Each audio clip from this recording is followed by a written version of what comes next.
ស្វាគមន៍អ្នកទាំងអស់គ្នាមកកាន់ Channel Simple សម្រាយលំអិតសាច់រឿងដែលស្ថិតនៅក្នុងវីដេអូមួយនេះគឺយើងនឹងលើកយកនៅខ្សែភាពយន្ត Death of a Unicorn ជាខ្សែភាពយន្តដែលទើបតែត្រូវបានចេញផ្សាយស្ថិតនៅក្នុងឆ្នាំ2025នេះឯងខ្សែភាពយន្តមួយនេះក៏ជារសជាតិថ្មីដែលផលិតករបានយកនៅសភាវៈនៅក្នុងព្រេងនិទានបុរាណឬទេវកថាមកផលិតជាខ្សែភាពយន្តបែបរន្ធត់ផងដែរដើម្បីកុំឲ្យអ្នកទាំងអស់គ្នារងចាំយូរដូច្នេះយើងចូលទៅកាន់សេចក្តីលម្អិតនៃការសម្រាយខ្សែភាពយន្តមួយនេះ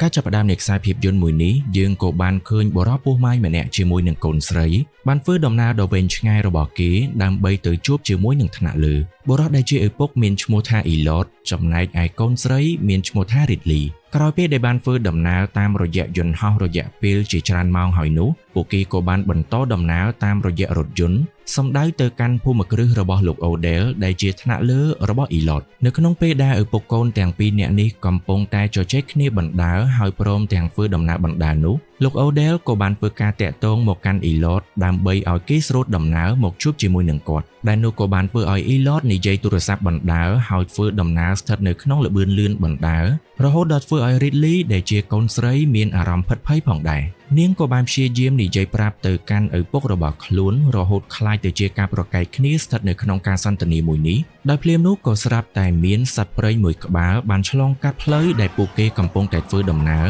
ដែលនេះក៏ជាមូលហេតុដែលធ្វើឲ្យឪពុកកូនទាំងពីរនាក់នេះបានជួបជាមួយនឹងឧបទ្ទវហេតុស្ថិតនៅតាមផ្លូវធ្វើដំណើរផងដែរជាសំណាងអ៊ីឡតជាមួយនឹងរីតលីក៏មិនមានរបួសធ្ងន់ធ្ងរនោះទេដែលអ៊ីឡតបានព្យាយាមសម្លឹងមើលថាតើអ្វីដែលពួកគេបានប៉ះទង្គិចជាមួយឪពុកកូនទាំងពីរនាក់នេះបានគិតថាគ្រាន់តែជាសត្វសេះមួយក្បាលតែប៉ុណ្ណោះប៉ុន្តែក្រោយពេលដែលពួកគេបានចុះពីរថយន្តហើយធ្វើដំណើរទៅក្បែរនឹងសេះមួយក្បាលនោះពួកគេបានឃើញថាសេះមួយក្បាលនេះមានស្នែងហើយព្រមទាំងមានឈាមពណ៌ស្វាយដូចទៅនឹងអ្វីដែលបានរៀបរាប់ស្ថិតនៅក្នុងដំណាលនិទានបុរាណព្រមទាំងទេវកថាផងដែរដែលនេះគឺជាសត្វសេះ Unicorn នោះឯង Ridley ពិតជាមានអារម្មណ៍ខុសឆ្គងយ៉ាងខ្លាំងដែលធ្វើឲ្យវាត្រូវរងរបួសដល់ក្រោយពេលដែលនាងបានព្យាយាមចូលទៅជិតជាមួយនឹងសត្វសេះមួយក្បាលនេះពន្លឺដ៏ចម្លែកមួយក៏ត្រូវបានបង្ហាញចេញពីស្នែងរបស់វា Ridley បានយកដៃរបស់នាងទៅប៉ះជាមួយនឹងស្នែងរបស់សត្វសេះ Unicorn នោះដែលនាងក៏ស្រាប់តែបានមើលឃើញនៅថាមពលកូស្មូរបស់ចក្រវាឡរួមជាមួយនឹងថាមពលដែលមាននៅក្នុងខ្លួនប្រាណរបស់សត្វសេះ Unicorn នេះស្ថិតនៅក្នុងការមើលឃើញរបស់នាងផងដែរបន្ទាប់ពី Ridley បានភ្ញាក់ស្មារតីមកវិញនាងក៏ស្រាប់តែបានឃើញឪពុករបស់នាងកំពុងតែប្រើប្រាស់នៅទីបដែកវាសំពងទៅកាន់ក្បាលរបស់សេះ Unicorn នោះក៏ព្រោះតែអ៊ីឡតបានគិតថាសេះមួយក្បាលនេះកំពុងតែសណ្ដំកូនស្រីរបស់ខ្លួននោះឯង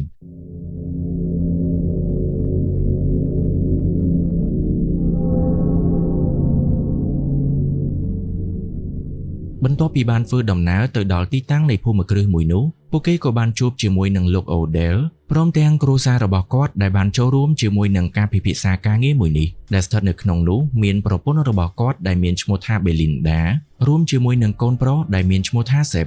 Sebert ម្នាក់នេះក៏ជាអ្នកដែលចូលចិត្តនិយាយលេងសើចពប៉ាច់ពប៉ោចច្រើនហើយគេក៏បាននិយាយបញ្ចោចបញ្ចើទៅកាន់ Ridley ក្រោយពេលដែលបានឃើញមុខមាត់របស់នាងត្រូវបានប្រឡាក់ប្រឡោះ Ridley ក៏បានប្រញាប់ធ្វើដំណើរចូលទៅក្នុងបន្ទប់ទឹកជាបន្ទាន់ក៏ព្រោះដោយសារតែអ្វីដែលប្រឡាក់នៅលើមុខរបស់នាងនោះវាគឺជាឈាមរបស់សត្វសេះ Unicorn នោះឯងបន្ទាប់ពីបានលាងជម្រះនៅឈាមទាំងនោះស្ថិតនៅលើមុខរបស់នាង Ridley ក៏បានឃើញសភាពចម្លែកស្ថិតនៅលើផ្ទៃមុខរបស់ខ្លួនផងដែរក៏ព្រោះដោយសារតែជំងឺមុនពេញវ័យជាមួយនឹងស្លាកស្នាមដែលមាននៅលើមុខរបស់ Ridley ក៏ស្រាប់តែត្រូវបានជាសះស្បើយហើយមានផ្ទៃមុខរលោងដោយនាងបានគិតថាវាក៏ព្រោះដោយសារតែឈាមរបស់សត្វសេះ Unicorn ដែលប្រឡាក់នៅលើមុខរបស់នាងនោះឯងឪពុករបស់ Ridley ដែលស្ថិតនៅក្នុងការសន្ទនាជាមួយនឹងគ្រួសាររបស់លោកអូដែលឯនេះវិញភ្នែករបស់គេក៏មិនត្រូវការវ៉ែនតាដើម្បីនឹងមើលនៅឯកសារឲ្យបានជាក់ច្បាស់ដូចពីពេលមុននោះឡើយដែលវាដូចជាដឺក្រេភ្នែករបស់អ៊ីឡតត្រូវបានធ្លាក់ចុះមកសភាពដើមដូច្នោះដែរ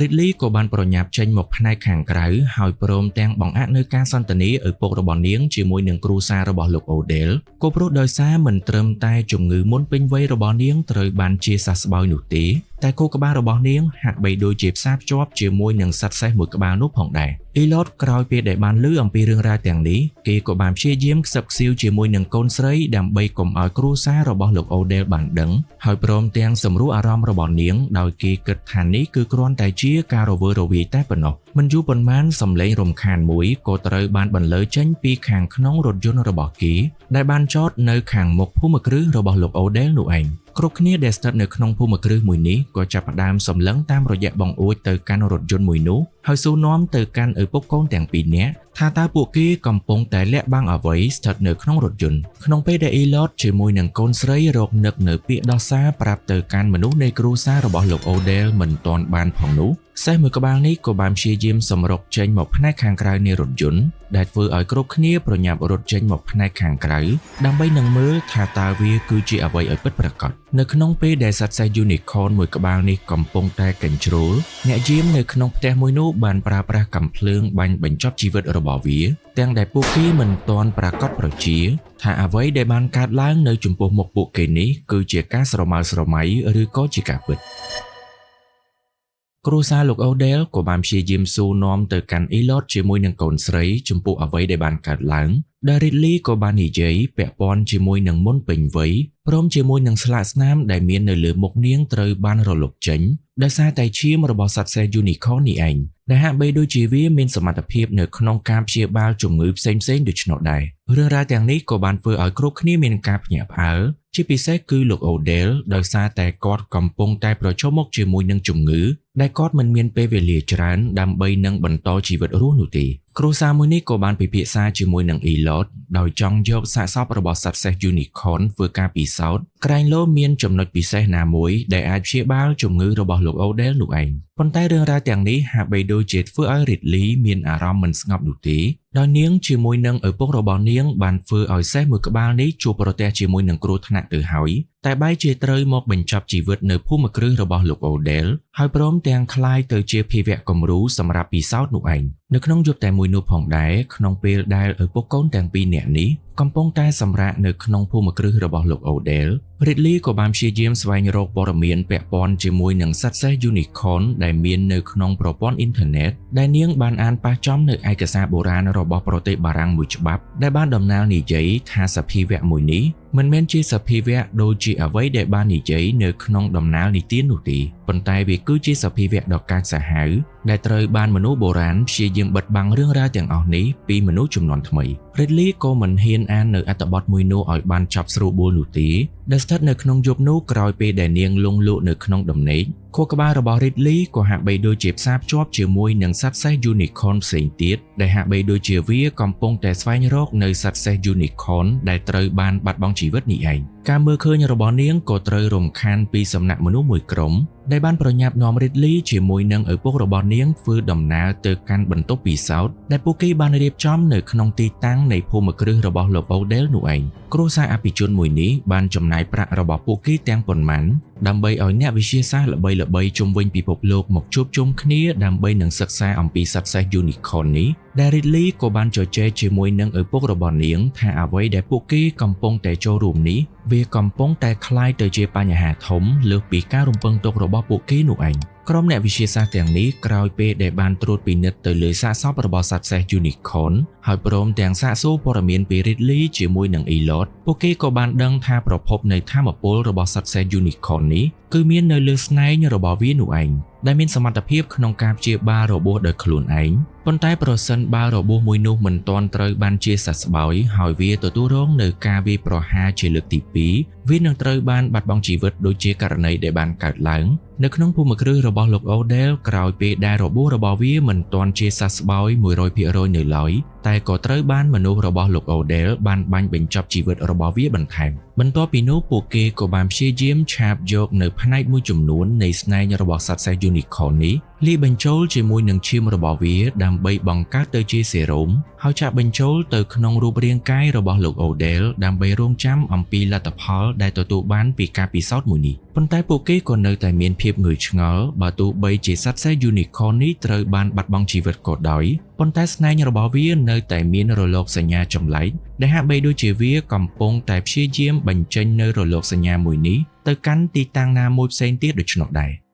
Ridley នៅតែមិនអស់ចិត្តជាមួយនឹងឯកសារដែលនាងបានអានកាលពីយប់មិញដោយនាងក៏បានព្យាយាមបន្តការអាននៅឯកសារមួយនោះរហូតដល់ចប់ហើយព្រមទាំងព្យាយាមយករឿងរ៉ាវទាំងនេះពិភាក្សាជាមួយនឹងកូនប្រុសរបស់លោកអូដែលផងដែរប៉ុ ប៉ុន្តែនិយាយគ្នាមិនទាន់បានប៉ុន្មានផងនោះពួកគេទាំងពីរនាក់ក៏ស្រាប់តែបានឃើញវត្តមានរបស់លោក Odell បានធ្វើដំណើរចេញពីបន្ទប់របស់គាត់ស្ថិតនៅក្នុងរូបរាងកាយដ៏រឹងមាំដែលនោះក៏បានបញ្ជាក់ថាការពិសោធន៍របស់ពួកគេកំពុងតែទទួលបាននូវភាពជោគជ័យពាក់ព័ន្ធជាមួយនឹងការព្យាបាលជំងឺមហារីកនោះឯងក្រុមគ្រូពេទ្យជាមួយនឹងអ្នកវិទ្យាសាស្ត្រដែលទទួលបន្ទុកសិក្សាពាក់ព័ន្ធជាមួយនឹងរឿងរ៉ាវទាំងនេះពួកគេក៏បានព្យាយាមធ្វើតេស្តសុខភាពរបស់លោក Odell សាជាថ្មីហើយពិតជាបានបញ្ជាក់ថាជំងឺមហារីកពិតជាមិនមាននៅក្នុងរូបរាងកាយរបស់គាត់បន្តទៅទៀតនោះទេមហិច្ឆតានៃគ្រួសារមួយនេះមិនបានបញ្ឈប់ត្រឹមការព្យាបាលជំងឺរបស់លោក Odell នោះឡើយតែពួកគេបែរជាមានបំណងចង់ផលិតនៅឱសថព្យាបាលជំងឺមហារីកដោយផលិតចេញពីស្នែងរបស់សត្វសេះ Unicorn នេះឯង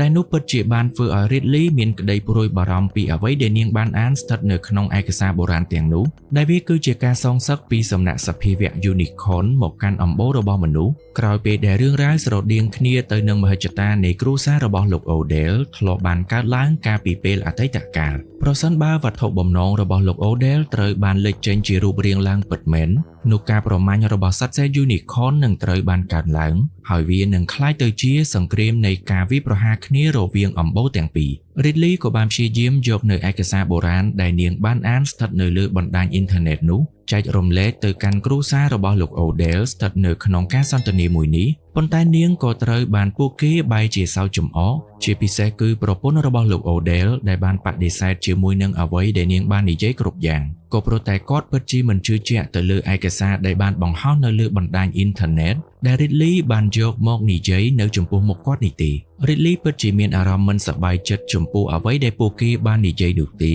ជាពិសេសនាងកាន់តែខឹងសម្បាជាមួយនឹងឪពុករបស់នាងដែលបែរជាចូលដៃចូលជើងជាមួយនឹងសកម្មភាពនៃគ្រួសាររបស់លោក Odell ទាំងដែលបានដឹងថារឿងរ៉ាវទាំងនេះគឺជាសកម្មភាពដែលគ្មានមនុស្សធម៌នោះទេនៅក្នុងយប់តែមួយនោះផងដែរពួកគេក៏បានព្យាយាមបញ្ជូននៅសាកសពរបស់សត្វសេះ Unicorn ទៅកាន់មន្ទីរពិសោធន៍ធំដើម្បីត្រៀមនឹងបើកដំណើរការនៅចំនួនថ្មីរបស់ពួកគេក្នុងពេលដែលសាកសពរបស់សត្វសេះ Unicorn មិនទាន់បានបញ្ជូនចេញផុតពីភូមិគ្រឹះរបស់លោក Odell ផងនោះប្រព័ន្ធទំនាក់ទំនងជាមួយនឹងចរន្តអគ្គិសនីដែលមាននៅក្នុងភូមិគ្រឹះទាំងប៉ុន្មានក៏ហាក់បីដូចជាត្រូវទទួលរងនៅការរំខានពីអ្វីម្យ៉ាងរហូតដល់ធ្វើឲ្យចរន្តអគ្គិសនីនៅក្នុងភូមិគ្រឹះទាំងមូលត្រូវបានកាត់ផ្តាច់ស្រមោលរបស់សត្វសេះ Unicorn ធំចំនួន2បានធ្វើដំណើរមកកាន់ទីតាំងនៃភូមិគ្រឹះរបស់លោក Odell ដែលវាគឺជាម្ដាយឪពុករបស់សត្វសេះ Unicorn ដែលត្រូវបានបាត់បង់ជីវិតហើយកំពុងតែត្រូវបានលោក Odell ប្រើប្រាស់ធ្វើជាឧបករណ៍ពិសោធន៍នេះឯង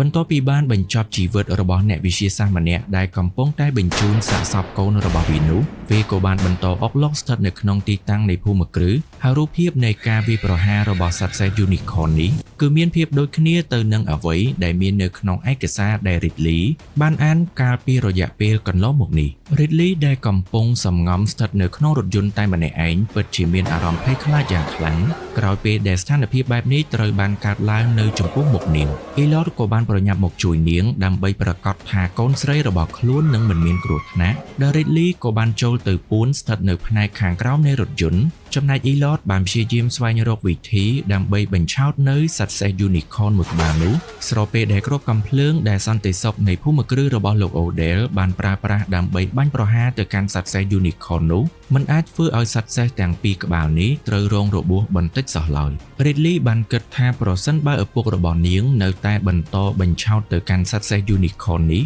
ក្នុងចំណោមនាងជាមួយនឹងឪពុករបស់នាងប្រកាសជាមានម្នាក់ត្រូវបានបាត់បង់ជីវិតដូច្នេះ Ridley ក៏បានប្រាប់ទៅកាន់ឪពុករបស់នាងថានាងនឹងរាប់ពី1ដល់3ពួកគេនឹងប្រញាប់រត់ចាក់ចេញពីទីនេះតម្រង់ទៅកាន់ភូមិគ្រឹះដែលនេះគឺជាជម្រើសចុងក្រោយសម្រាប់ពួកគេសត្វសេះ Unicorn បានសម្លឹងឃើញតែវត្តមានរបស់ Ridley តែប៉ុណ្ណោះហើយវាក៏បានប្រញាប់ដេញតាមនាងរហូតចូលទៅដល់ច្រកទ្វារទាំងដែលវាមានកម្លាំងគ្រប់គ្រាន់ដើម្បីអាចបំផ្លាញទ្វារមួយនោះហើយចូលទៅបញ្ចប់ជីវិតរបស់ Ridley ប៉ុន្តែក្រោយពេលដែលវាបានសម្លឹងមើលទៅកាន់ក្រសែភ្នែករបស់នាងសត្វសេះ Unicorn មួយក្បាលនេះបែរជាមិនបានវាយប្រហារទៅកាន់ Ridley ហើយបែរជាអោនលំទោនចំពោះនាងដោយអោនស្នែងរបស់វាឲ្យ Ridley បានប៉ះនៅពន្លឺដែលបានបញ្ចេញពីស្នែងរបស់វាផងដែរប៉ុន្តែភ្លាមនោះកងកម្លាំងសន្តិសុខនៅក្នុងភូមិគ្រឹះរបស់លោក Odell ក៏បានបន្តប្រើប្រាស់នៅអាវុធកាន់តែធ្ងន់ជាងមុន ដើម្បីបាញ់ប្រហារទៅកាន់សត្វសេះ Unicorn ទាំងពីរនេះបន្ទាប់ពីនោះវាក៏បានប្រញាប់ធ្វើដំណើររត់ចូលទៅខាងក្នុងព្រៃវិញ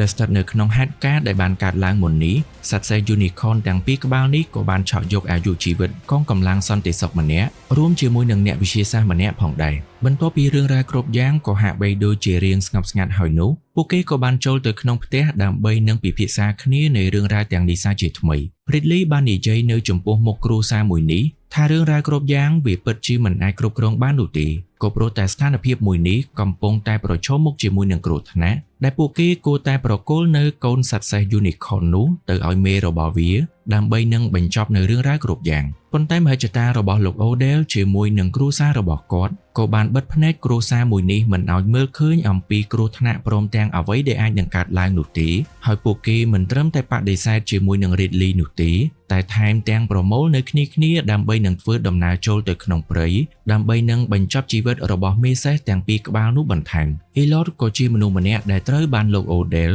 ជ្រើសរើសគេដើម្បីនឹងធ្វើដំណើរចូលទៅក្នុងព្រៃជាមួយដែលរឿងរ៉ាវទាំងនេះ Ridley ក៏បានហាមឃាត់ទៅកាន់ឪពុករបស់នាងផងដែរប៉ុន្តែដោយសារតែមិនអាចប្រកែកបានដូច្នេះ Elliot នៅតែត្រូវធ្វើដំណើរចូលទៅក្នុងព្រៃជាមួយនឹងលោក Odell ដដែលដើម្បីធ្វើទៅតាមអ្វីដែលជាមហិច្ឆតារបស់បុរសម្នាក់នេះ Ridley បានព្យាយាមត្រួតពិនិត្យមើលឲ្យកាន់តែស៊ីជម្រៅពាក់ព័ន្ធជាមួយនឹងឯកសារដែលនាងបានស្វែងរកឃើញនោះដែល Ridley បានកត់សម្គាល់ឃើញនៅរូបភាពមួយផ្ទាំងដែលវាពាក់ព័ន្ធជាមួយនឹងសត្វសេះ Unicorn កំពុងតែសម្ងំស្ថិតនៅក្នុងព្រៃដែលវាគឺជាកាលដែលសត្វសេះមួយក្បាលនេះកំពុងតែប្រមូលដុំនៅថាមពលដើម្បីនឹងព្យាបាលនៅមុខរបួសរបស់វាមុនពេលដែលការវាយប្រហារមកកាន់មនុស្សត្រូវបានចាប់ផ្ដើម Ridley បានប្រញាប់ប្រើប្រាស់ទូរស័ព្ទរបស់នាងដើម្បីតាក់ទងទៅកាន់ឪពុករបស់ខ្លួនដើម្បីនឹងប្រាប់អំពីគ្រោះថ្នាក់ដែលអាចកើតឡើងដោយសារតែសត្វសេះ Unicorn នោះឯងក៏ព្រោះតែលោក Odell បានធ្វើដំណើរចូលទៅក្នុងព្រៃដោយបានគិតថាសត្វសេះ Unicorn ត្រូវរបួសហើយកំពុងតែចូលអន់ខ្សោយនោះឯងតែតាមការពិតវាកំពុងតែសម្ងំដើម្បីនឹងប្រមូលថាមពលត្រៀមនឹងវាយតបតទៅកាន់ពួកគេវិញដោយសារតែប្រព័ន្ធទូរស័ព្ទមិនសូវមានសេវានោះដូច្នេះហើយទម្រាំតែដំណឹងមួយនេះបានបញ្ជូនទៅដល់ Elliot ការវាយប្រហារពីសំណាក់សត្វសេះ Unicorn ក៏ត្រូវបានចាប់ផ្ដើមស្ថិតនៅខាងក្នុងព្រៃមួយនោះទៅហើយអ្នកធ្វើដំណើរចូលទៅក្នុងព្រៃជាមួយនឹងលោក Odell គឺត្រូវបានបាត់បង់ជីវិតទាំងអស់លើកលែងតែ Elliot ជាមួយនឹងលោក Odell តែប៉ុណ្ណោះដែលអាចមានជីវិតធ្វើដំណើរត្រឡប់មកកាន់ភូមិគ្រឹះវិញស្របពេលដែលសត្វសេះទាំងពីរក្បាលនេះកំពុងតែតាមប្រមាញ់អ្នកទាំងពីរពីក្រោយផងដែរ Elliot ក៏អាចគេចចេញពីសត្វសេះទាំងពីរនេះបានចំណែកឯលោក Odell ក៏បានព្យាយាមឈរនៅចំកណ្ដាលហើយបង្ហាញនៅកាយវិការដើម្បីបន្ទន់ចិត្តទៅដល់សត្វសេះទាំងពីរនេះផងដែរដោយបានគិតថាវាអាចនឹងបង្ហាញសកម្មភាពដូចជាអ្វីដែលវាធ្លាប់បានធ្វើជាមួយនឹង Ridley នោះគាត់ក៏បានធ្វើទៅតាមអ្វីដែលនាងបានធ្វើកាលពីពេលមុនតែផ្ទុយទៅវិញវាក៏បានអោនក្បាលរបស់វា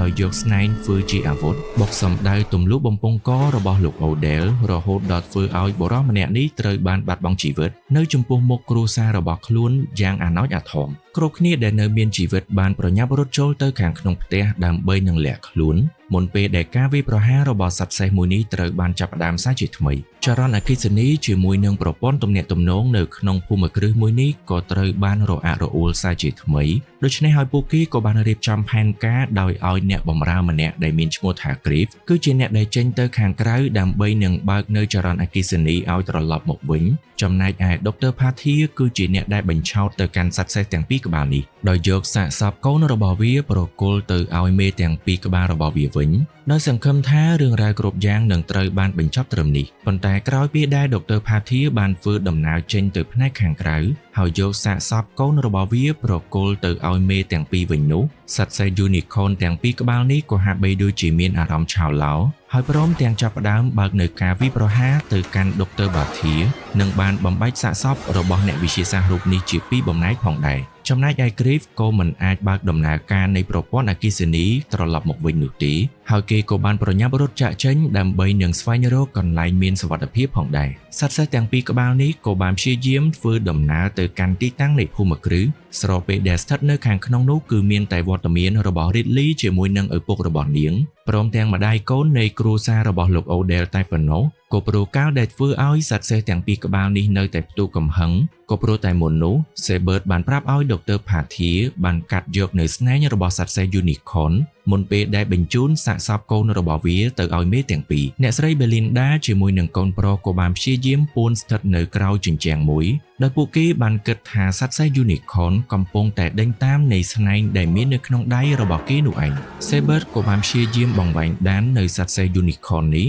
និងបានព្យាយាមផ្លាស់ប្ដូរទីតាំងជាមួយនឹងម្ដាយហើយក្រោយពេលដែលគេបានក្រឡេកមើលទៅកាន់បំពង់វិទ្យាសាស្ត្រដែលរក្សាទុកនៅស្នែងរបស់សត្វសេះ Unicorn នោះគេមិនបានឃើញថាស្ថិតនៅក្នុងនោះមានស្នែងទៅតាមអ្វីដែលគេបានគិតទុកនោះទេអ្នកទាំងពីរក៏បានព្យាយាមស្ដាប់នៅស្នូរជើងរបស់សត្វសេះធ្វើដំណើរនៅក្នុងភូមិគ្រឹះដែលភ្លាមនោះសត្វសេះ Unicorn ក៏បានប្រើប្រាស់នៅស្នែងរបស់វាបុកទម្លុះទូសៀវភៅរហូតប៉ះចំរូបរាងកាយរបស់អ្នកស្រី Belinda ដើម្បីអាចឲ្យវាមានភាពងាយស្រួលក្នុងការទម្លាយនៅគ្រឿងក្នុងរបស់អ្នកស្រី Belinda ផងដែរការពិតស្នែងរបស់កូនសេះ Unicorn នោះគឺស្ថិតនៅក្នុងដៃរបស់ Elliot ដែលគេបានលួចយកវាចេញពីកណ្ដាប់ដៃរបស់ត្រកូល Odell នោះឯងដើម្បីជួយកូនស្រីឲ្យគេចចេញពីគ្រោះថ្នាក់មួយនេះ Elliot ក៏បានប្រើស្នែងមួយនោះដើម្បីបញ្ឆោតសត្វសេះ Unicorn ដែលត្រៀមនឹងវាយប្រហារពួកគេចូលទៅខាងក្នុងព្រៃដែលនោះក៏ជាឱកាសឲ្យ Ridley ចាក់ចេញមកផ្នែកខាងក្រៅស្ថិតនៅក្នុងទីតាំងផ្នែកខាងមុខនៃភូមិគ្រឹះមួយនេះផងដែរប៉ុន្តែ Saber ក៏បានប្រើប្រាស់នៅធ្នូជាមួយនឹងគ្រាប់ព្រួញ